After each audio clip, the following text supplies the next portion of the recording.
Once upon a time, there lived a very rich and wealthy man in a big town. He led a luxurious life. He always boasted about his wealth to his friends and relatives. His son was studying in a distant city and he returned home for vacations.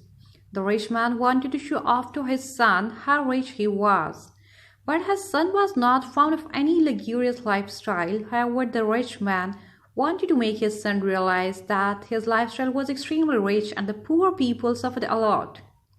He planned a day visit to the entire town to show him the life of the poor people. The father and the son took a chariot and visited the entire town. They returned home after 2 days. The father was happy that his son was quiet after seeing the poor people honoring the rich man and after witnessing the suffering of the poor people due to lack of facilities. The rich man asked his son, "Dear boy, how was the trip? Have you enjoyed it?" "Yes, my dad, it was a great trip with you," the son replied. "So what did you learn from the trip?" the father asked. The son was silent. "Finally, you have realized how the poor suffer and how they actually live," said the father. "No, father," replied the son. He added, "We have only 2 dogs. They have 10 dogs. We have a big pool in our garden, but they have a massive bay without any end. We have luxurious and expensive light imported from various countries, but they have countless stars lightening their nights.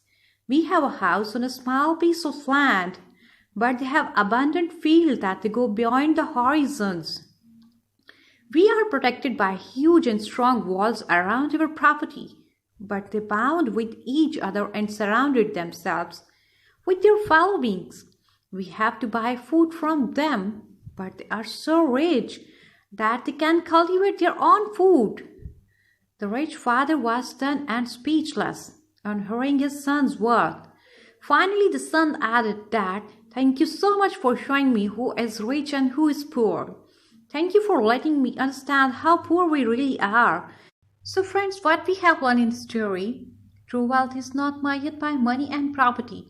True wealth is created in good friendship and compassionate relationship.